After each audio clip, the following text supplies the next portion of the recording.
Devils love. രചന നന്ദന. അവതരണം ഷാവുൽ മലയിൽ. Editing Shereej Poonoor.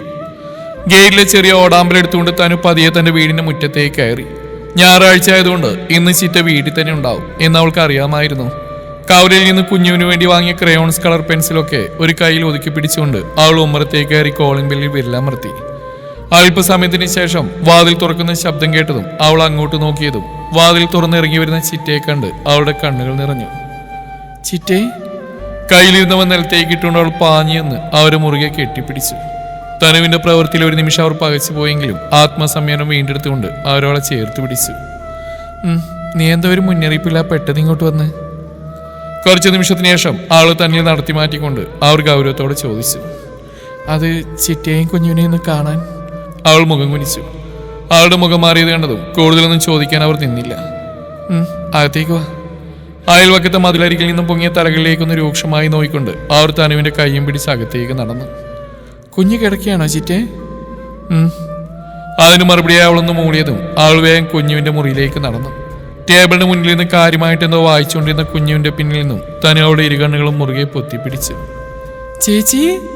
പെട്ടെന്ന് തന്റെ സാന്നിധ്യം മനസ്സിലായതുപോലെ കുഞ്ഞു അതീവ സന്തോഷത്തോടെ അവളെ തിരിഞ്ഞു നോക്കി. ചേച്ചി, എത്ര നാളായി എന്റെ ചേച്ചിയെന്ന് കണ്ടിട്ട്. അവൾ കണ്ണീരോടെ തനുവിനെ കെട്ടിപ്പിടിച്ചു.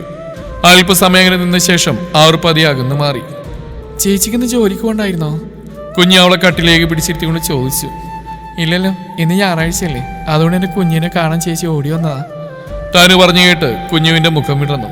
നീ നോക്കി ചേച്ചി മോൾക്ക് എന്തൊക്കെയാ കൊണ്ടുവന്നെന്ന്. അവൾ അതും പറഞ്ഞുകൊണ്ട് കയ്യിൽ നിന്ന് കവറുകൾ കുഞ്ഞുവിന്റെ കയ്യിലേക്ക് കൊടുത്തു. അതിലെ കളർ പെൻസിലും ക്രയോൺസും ഒക്കെ കണ്ടതും കുഞ്ഞിന് ഒത്തിരി സന്തോഷമായി. മോളിവിടെ നീ ഇത് വെച്ച് ചിത്രങ്ങളൊക്കെ വരയ്ക്കുക കേട്ടോ. ചേച്ചി അപ്പോഴെങ്കിൽ ചിറ്റയെടുത്തേക്ക് ചെല്ലട്ടെ. കുഞ്ഞു സമ്മതം പോലെ തലയാട്ടിയതും തനു ബെഡിൽ നിന്ന് എഴുന്നേറ്റ് പുറത്തേക്ക് നടന്നു. ചിറ്റേ. കിച്ചന്റെ വാതിൽക്കിൽ നിന്നും തനു വിളിച്ച് രേവതി തിരിഞ്ഞു നോക്കി. ചിറ്റയ്ക്ക് ഇപ്പോഴും എന്നോട് ദേഷ്യമാണോ? അവൾ ആരെ പിന്നിൽ നിന്ന് പുറന്നുകൊണ്ട് ചോദിച്ചു. എനിക്ക് എന്തിനാ നിന്നോട് ദേഷ്യം? അല്ലെങ്കിൽ തന്നെ നീ നിന്റെ ജീവിതം തിരഞ്ഞെടുക്കുന്നതിന് ഞാനെന്തിനാ ദേഷ്യപ്പെടുന്നത്? ആ ഒരാളുടെ മുഖത്ത് നോക്കാതെ മറുപടി പറഞ്ഞു. അങ്ങനെ പറയല്ലേ ചിറ്റേ, എൻ്റെ അവസ്ഥ ചിറ്റയ്ക്ക് മനസ്സിലാവില്ലേ? ആ നിമിഷം നമ്മുടെ കുഞ്ഞുവിൻ്റെ ജീവൻ മാത്രമേ എൻ്റെ മനസ്സിലുണ്ടായിരുന്നുള്ളൂ. പണം കിട്ടുന്ന എഴുതിയ എല്ലാ വഴികളും അടഞ്ഞപ്പോൾ അയാളുടെ ആവശ്യം അംഗീകരിക്കില്ലാതെ മറ്റു മാർഗങ്ങളൊന്നും എൻ്റെ മുന്നിലുണ്ടായിരുന്നില്ല. അവൾ നിറകണ്ണുകളോടെ പറഞ്ഞതും അവർ തിരിഞ്ഞ് അവളെയും നോക്കി. അതിന് നിന്റെ ജീവിതം നശിപ്പിക്കണമായിരുന്നോ മോളെ? അവർ തിരിഞ്ഞെന്ന് അവിടെ കവളിൽക്കായി ചേർത്ത് വിളിച്ചുകൊണ്ട് ചോദിച്ചു. അതിന് എൻ്റെ ജീവിതം നശിച്ചു എന്ന് ചിറ്റയോട് ആരാ പറഞ്ഞു? മനക്കിലെ ദേഹത്തിന് എന്നോട് പ്രണയമായിരുന്നു ചിറ്റേ. എന്നെ നഷ്ടപ്പെട്ടു എന്നുള്ള ഭയം കൊണ്ടാണ് അയാൾ ഇങ്ങനൊരു മാർഗം സ്വീകരിച്ചുകൊണ്ട് എന്നെ സ്വന്താക്കിയത്. നിറഞ്ഞ വഴികൾ അവർ കാണാതിരിക്കാനായി തിരിഞ്ഞെന്നുകൊണ്ട് അവൾ പറഞ്ഞു. എന്തുകൊണ്ടോ മനക്കിലുള്ളവർക്ക് അവരോടുള്ള പകയുടെ കാരണം അവൾക്ക് രേവതിയോട് ചോദിക്കാൻ തോന്നിയില്ല. എന്നാവും നിന്നോട് പറഞ്ഞിരുന്നോ? സംശയം വിട്ടുമാറാത്ത പോലെ അവർ വീണ്ടും ചോദിച്ചു. അതിനാളൊന്ന് മൂളിയതും അവരെന്താ ആലോചിച്ചുകൊണ്ട് കുറച്ച് സമയം നിന്നു. എന്താ ചിറ്റ ആലോചിക്കുന്നത്? ഏയ് ഒന്നുമില്ല, ഞാൻ വെറുതെ. എന്തായാലും നീ നന്നായിട്ട് ജീവിക്കുന്ന കണ്ടാൽ മതി ചിറ്റയ്ക്ക്.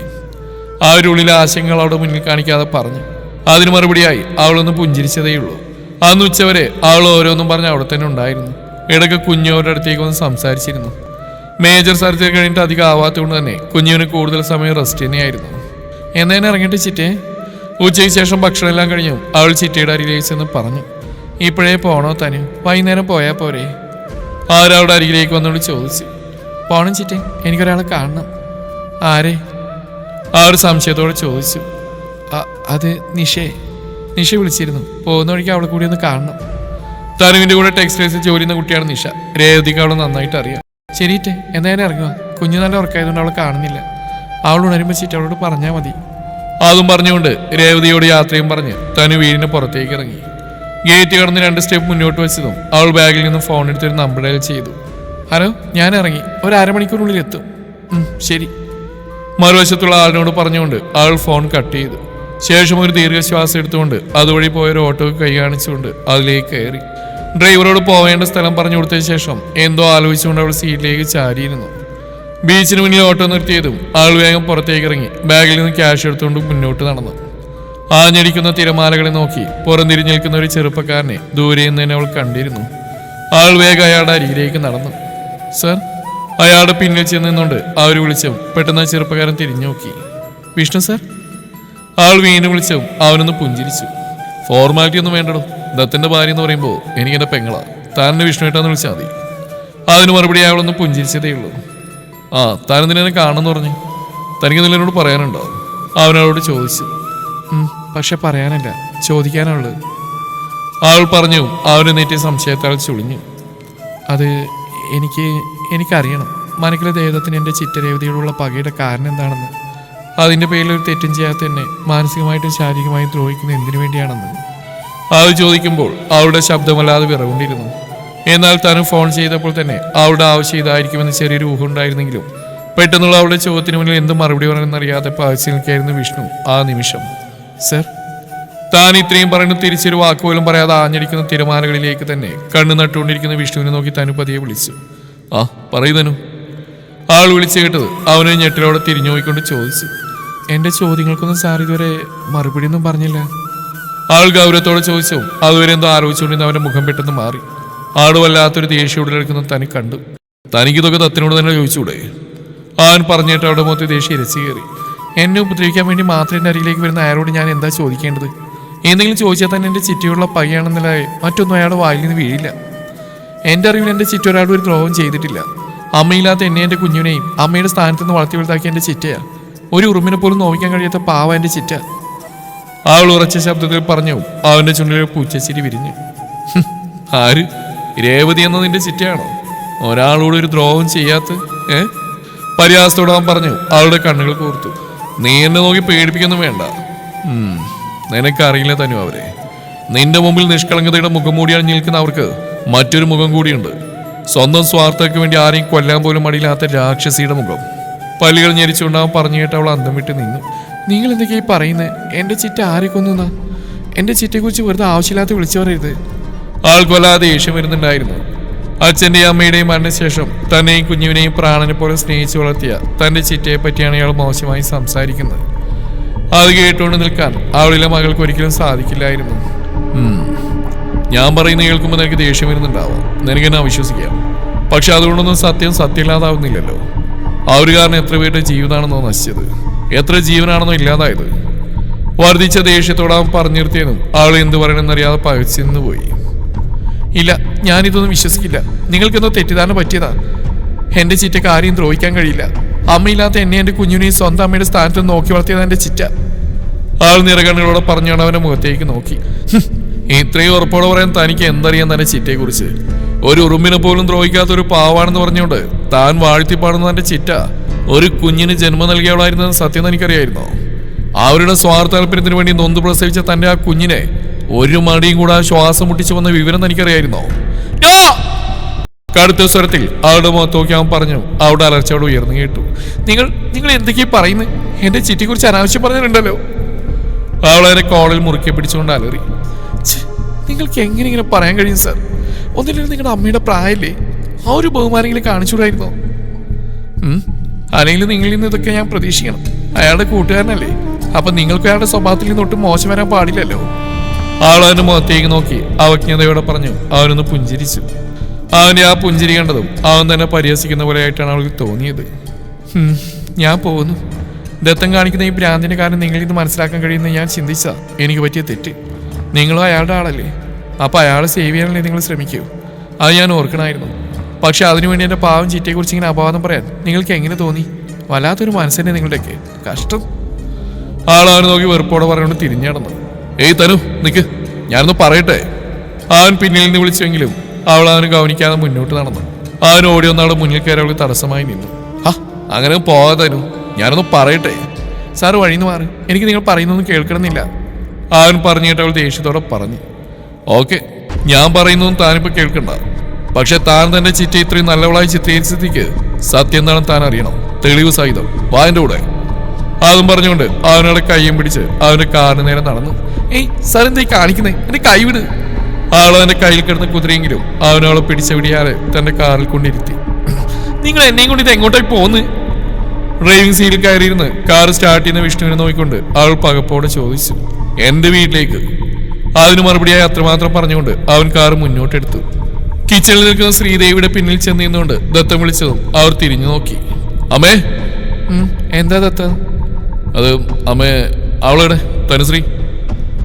ഓ, അവളവിടെ വീട്ടിൽ പോകുന്നത് പറഞ്ഞുകൊണ്ട് രാവിലെ പോയതാ. അവരവസമായി പറഞ്ഞുകൊണ്ട് ചെയ്തുകൊണ്ടിരുന്ന ജോലി ഉടന്നു. അവളുടെ വീട്ടിൽ പോയെന്നോ? ആരോട് ചോദിച്ചിട്ട്? അവന്റെ മുഖത്ത് ദേഷ്യം ഇരച്ചു കയറി.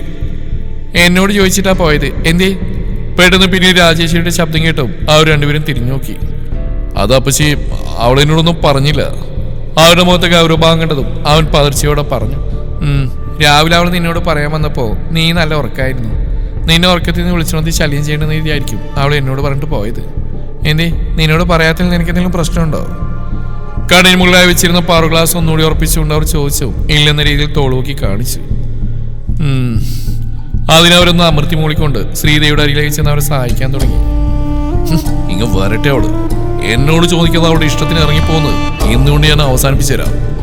തന്നോട് വീട്ടിൽ പോയി എന്ന് കേട്ടതും അവനും അല്ലാതെ ദേഷ്യം തോന്നി. അവൻ പല്ലിയരിച്ചുകൊണ്ട് അവൾ ഓരോന്നും പറഞ്ഞുകൊണ്ടിരുന്നു.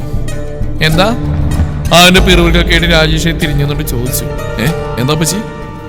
അപ്പോഴാണ് അവൻ അവരോട് നിൽക്കുന്ന കാര്യം ഓർത്ത് അവൻ ഞെട്ടിലോട് അവർ നോക്കിക്കൊണ്ട് ചോദിച്ചു. അല്ല, നീ എന്തെങ്കിലും ഇപ്പൊ പറഞ്ഞിരുന്നോ? അവർ നെറ്റി വിളിച്ചുകൊണ്ട് ചോദിച്ചു. അവനൊന്നും പരിങ്ങി. ഞാനൊന്നും പറഞ്ഞില്ല അപ്പച്ചി. അവിടെ വീട്ടിലേക്ക് പോകുന്ന കാര്യങ്ങളോട് പറഞ്ഞിരുന്നെങ്കിൽ ഞാനും കൂടെ അവിടെ കൂടെ പോവായിരുന്നു എന്ന് പറഞ്ഞ. അവൻ റൂഫിലേക്ക് നോക്കിക്കൊണ്ട് പറഞ്ഞു. അവരവനെ അടിപൊളി നോക്കി. അതിന് നിനക്കവിടെ വീട്ടിൽ പോകുന്ന അവിടെ ചിറ്റയെ കാണുന്നൊന്നും ഇഷ്ടമല്ലല്ലോ. പിന്നെ നീ കൂടി അവിടെ കൂടെ പോയിട്ട് എന്ത് ചെയ്യാനാ? ഇതാകുമ്പോ ആ കൊച്ചു മനസ്സമാനത്തോടെ പോയിട്ട് വന്നോളൂ. അവരവനെന്ന് കൂർപ്പിച്ച് നോക്കിക്കൊണ്ട് പറഞ്ഞു. അവനവരെ നോക്കി വിളിച്ച് കാണിച്ചുകൊണ്ട് പതിയെ തിരിഞ്ഞടന്നു. നടക്കുന്നതിനിടയിൽ അവനൊന്ന് തിരിഞ്ഞു നോക്കിയതും ശ്രീദേവിയുടെ എന്തോ പറഞ്ഞുകൊണ്ട് ജോലി ചെയ്യുന്ന രാജേശ്വരി കണ്ട് അവന്റെ മുഖം വാടി. 2-3 ദിവസമായിട്ടുള്ള അവരുടെ അവഗണന അവൻ അത്രമേൽ വേദനിപ്പിച്ചുകൊണ്ടിരുന്നു. വിഷ്ണുവിന്റെ വീടിന് മുമ്പിൽ കാറുകൊണ്ട് നിർത്തിയതും താൻ മുഖമുയർത്തി മുന്നോട്ട് നോക്കി. അധികം വലുതല്ലാത്ത വലിയ ആഡംബരങ്ങളൊന്നുമില്ലാത്ത ഒരു സാധാരണ 2 നില വീടായിരുന്നു വിഷ്ണുവിൻ്റെത്. അവൾ കണ്ണുകൾ വിടർത്തി ആ വീടും പരിസരമൊക്കെ നോക്കി കണ്ടു. ഇറങ്ങ്. അവൻ പറഞ്ഞുകൊണ്ട് ഡോറൊന്ന് പുറത്തേക്ക് ഇറങ്ങിയതും മറുവശത്ത് ഡോറൊന്ന് അവൾ ഇറങ്ങി. നമ്മൾ എന്തിനാ സാർ ഇങ്ങോട്ട് വന്ന്? ഡോർ തുറന്ന് അവൻ ഇറങ്ങി നേരെ വീടിൻ്റെ അകത്തേക്ക് നടക്കുന്നുണ്ട്. ആൾ അവന്റെ പിന്നാലെ ചെന്നുകൊണ്ട് ചോദിച്ചു. നിന്റെ ചോദ്യങ്ങൾക്കുള്ള എല്ലാത്തിന്റെയും മറുപടി ഇവിടെ ഉണ്ട്, വാ. അവൻ അതും പറഞ്ഞുകൊണ്ട് അവളെയും കൂട്ടി അകത്തേക്ക് നടക്കുമ്പോൾ ഇനി അറിയാൻ പോകുന്ന സത്യങ്ങൾ തന്റെ ജീവിതത്തെ തന്നെ മാറ്റിമറിക്കുമെന്ന് ആ നിമിഷം അവൾ അറിഞ്ഞിരുന്നില്ല. മുന്നിലെ വാതിൽ തുറന്നുകൊണ്ട് പുറത്തേക്ക് ഇറങ്ങി വരുന്ന പെൺകുട്ടിയെ തന്നൊരു നിമിഷം നോക്കി നിന്നു. ഏകദേശം 18-19 വയസ്സ് തോന്നിക്കും. വിഷ്ണുവുമായിട്ടുള്ള രൂപസാദൃശ്യത്തിൽ നിന്ന് തന്നെ അവൾ വിഷ്ണുവിന്റെ സഹോദരിയാവുമെന്ന് അവൾ അനുമാനിച്ചു. അവളുടെ കണ്ണുകൾ തന്നെ നേരെ സംശയത്തോടെ നീങ്ങുന്ന തന്നെ കണ്ടു.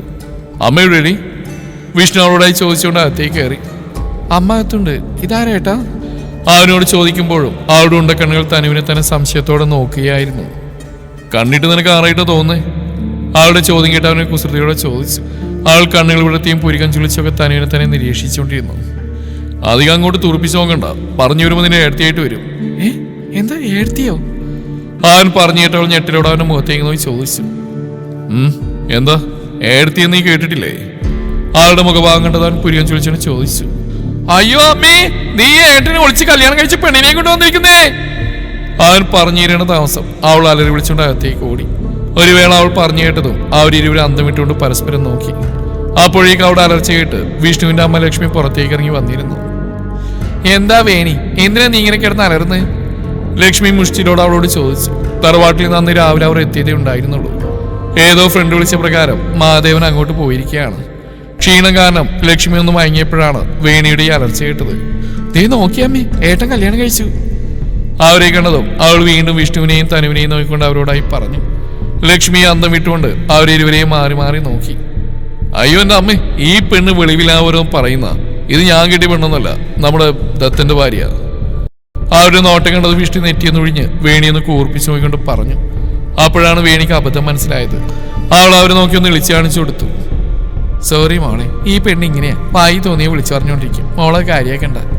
വിഷ്ണുവിന്റെ അമ്മ തനുവിന്റെ അരികിലേക്ക് വന്നുകൊണ്ട് പറഞ്ഞു. അവളൊന്ന് പുഞ്ചിരിച്ചു. അല്ല മോളെന്താ നിന്റെ കൂടെ? ദത്തനെവിടെ? ആ വന്നില്ലേ? അവരുടെ കൂടെ ദത്തനെ കാണാത്തതുകൊണ്ട് തന്നെ അവർ വിഷ്ണുവിനെ നോക്കി സംശയത്തോടെ ചോദിച്ചു.